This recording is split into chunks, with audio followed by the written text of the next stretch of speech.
je voudrais profiter pour cette question et d'abord te dire que c'est un résumé, enfin une synthèse qui fait réfléchir, surtout avec la clinique, avec les gens que nous voyons souvent, puisque le problème, comme tu l'as dit, c'est que cette jalousie, c'est toujours un symptôme. Je trouve, et tu as parlé, et je trouve que c'est une idée intéressante à approfondir, tu as dit que c'est un opérateur inconscient du couple. Et c'est vrai que la jalousie est un symptôme. Depuis quelque temps, je m'aperçois que le symptôme comporte toujours une part perverse. Tu as travaillé beaucoup le thème de la perversion. Et dans les symptômes, il y a toujours, quand il y a un sujet qui a un symptôme, surtout s'il est un névrosé, il y a une part perverse où l'autre, c'est un objet. Il ne compte pas comme personne.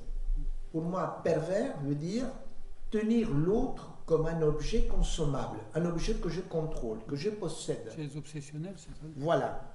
Et en même temps, et c'est là la contradiction de la jalousie comme symptôme, je meurs qu'il me protège, qu'il continue à m'aimer, c'est-à-dire que c'est une personne à part entière. Il y a ces doubles mouvements. Alors, j'aimerais bien rappeler ce que tu as dit, que je trouve que c'est une bonne synthèse. Parfois, quand j'interviens dans le débat, j'essaye de reprendre des choses que a dit le conférencier, comme toi ce soir.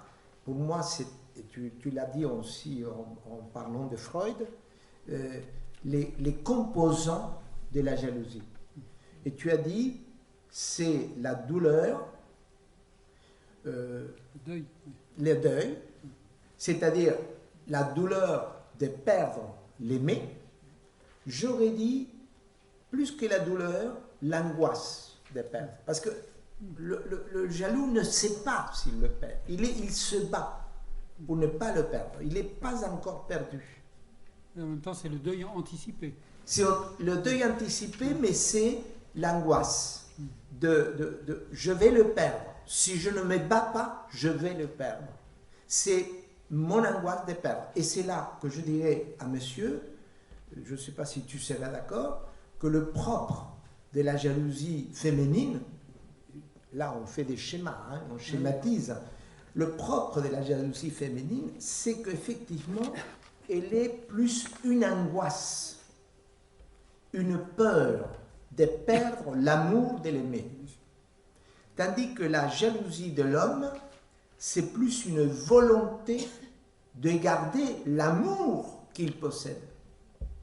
Dans un cas, c'est peur, dans l'autre, c'est possession, c'est volonté, c'est dans le masculin. Mais en lien justement avec le premier objet d'amour, la mère. Alors là, c'est la base. Ça fonde. La base, et j'ai beaucoup aimé ce que tu as dit sur la question du choix d'objet de la part de la femme, le choix de l'objet de l'homme. Beaucoup le savent, je le reprends souvent, mais parce que c'est une question qui n'est pas dite souvent. On croit que le choix d'un homme par une femme, c'est toujours parce que c'est par rapport au père, quand en vérité, comme tu l'as très bien démontré ce soir, c'est la mère. Mais enfin, je voulais marquer bien la différence. Dans l'homme, il y a cette force de la possession et de ne pas perdre ce que je possède. Tandis que dans la femme, il y a la peur d'être trahi, de perdre l'amour. Dans un cas, la femme, c'est peur. Dans le cas de l'homme, c'est volonté de possession, désir de posséder. Alors, l'autre point que tu as rappelé, c'est donc d'abord douleur ou angoisse. 2, l'humiliation, c'est-à-dire je me sens humilié à la seule idée d'être trahi. 3, la haine, c'est je hais. Je hais les deux. Par moment, c'est je hais le rival et je hais ma compagne ou mon compagnon qui m'a trahi. Alors, sur ces points, j'ai pensé à ce que tu avais dit par rapport à à l'homosexualité fermentée. C'est merveilleux, cette trouvaille.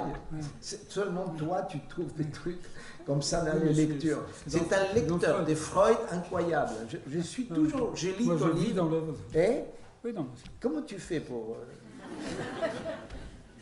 tout petit déjà, non. Non, Non, mais c'est- moi, je suis stupéfié par le texte de Freud. Stupéfié par la capacité Mais alors, de découvrir. Moi, mais je le redécouvre. je voudrais que ce que tu viens de dire là Oui. soit un témoignage Mhm.